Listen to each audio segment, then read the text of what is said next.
Today, we're taking a trip down memory lane to explore some of the most underrated cars from each decade. From the classics of the 1960s to the modern marvels of the 2000s, we'll be uncovering hidden gems that have been overlooked by time.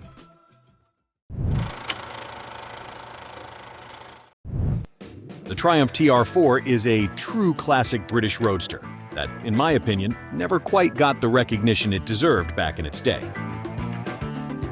Launched in 1961, it was a significant leap forward from its predecessor, the TR3. It boasted a more modern and a stylish body, designed by the renowned Italian designer Giovanni Michelotti. This was a big deal. It moved away from the traditional cutaway doors and sloping rear end, giving it a much sleeker and a more contemporary look. Under the bonnet, it sported a 2.1-liter four-cylinder engine, an evolution of the trusty TR3 engine, and delivered 100 horsepower. Not bad for the early 60s. This power, coupled with a curb weight of just over a ton, meant it could sprint from 0 to 60 in around 10.7 seconds, with a top speed of 109 miles per hour. Now, these figures might not sound impressive today, but back then, it was a pretty thrilling ride. So, why was the TR4 underrated? I think a few factors were at play. Firstly, it was launched in a competitive era. Roadsters from Alfa Romeo and MG were vying for buyers' attention. It was often overlooked in favor of the more glamorous Jaguar E-Type and the Austin Healey 3000. Secondly, its styling, while modern, was perhaps a bit too radical a departure for some traditionalists. Finally, and this is just my opinion from what I've heard, Triumph's marketing might not have been as strong as some of its rivals. Despite this, it sold reasonably well, with over 40,000 units produced. Today, it is a sought-after classic because of its classic looks, robust engineering, and that quintessential British roadster charm.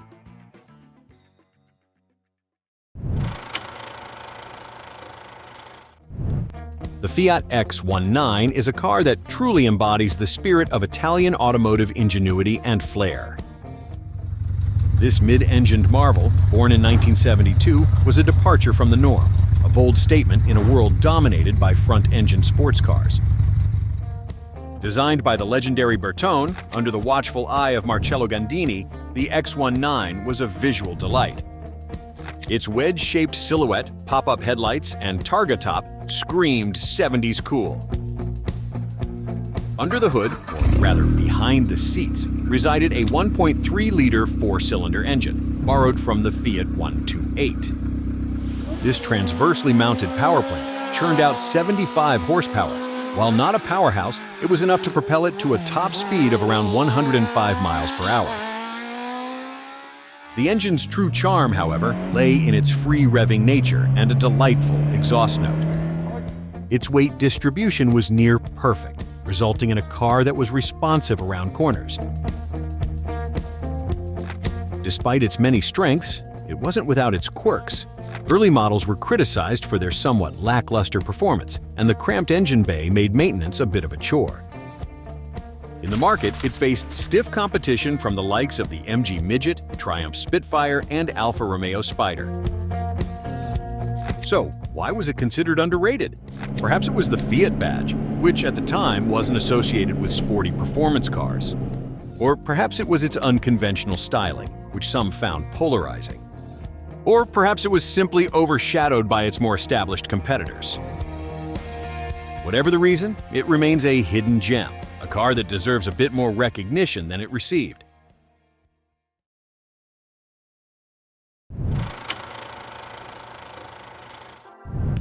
The Porsche 944 is a true gem of the 80s and holds a special place in my heart.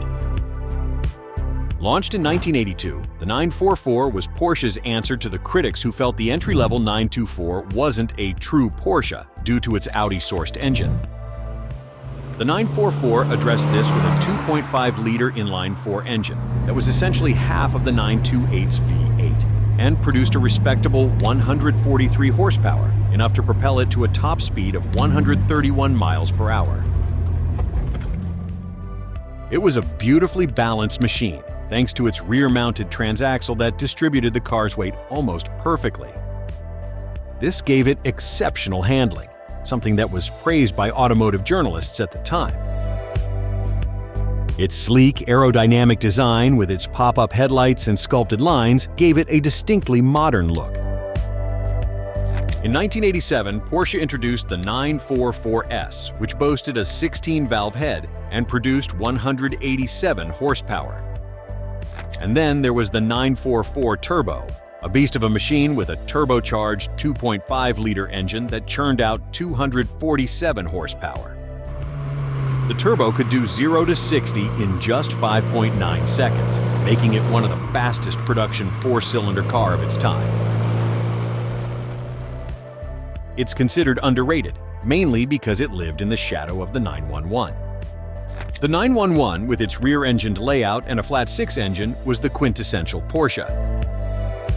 The 944, with its front-engine, water-cooled design, was seen as a departure from tradition. Today, it is finally getting the recognition it deserves.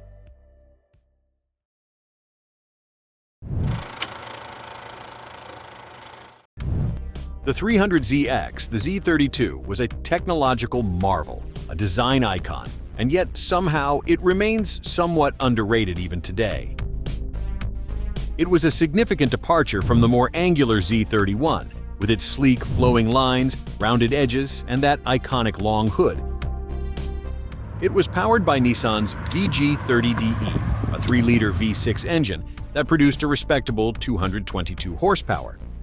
But the real star of the show was the twin turbocharged version, which churned out an impressive 300 horsepower and 283 pound-feet of torque, capable of propelling it from 0 to 60 in around 5.5 seconds. It also handled really well, thanks to its advanced four-wheel steering system. This, combined with a well-balanced chassis, made it a true driver's car. I think there were a few reasons it was underrated at the time of its release. First, it was overshadowed by its Japanese rivals, particularly the Supra and the RX-7. These cars were lighter, more agile, and arguably more iconic. Also, the Z32's complexity and a high price tag made it less accessible. And finally, I think its styling, while beautiful, was perhaps a bit too understated for some. It didn't have the same aggressive, in-your-face presence as some of its competitors. But despite all of this, it remains a special car. If you're looking for a classic Japanese sports car that offers a unique blend of performance, style, and technology, the Z32 is definitely worth considering.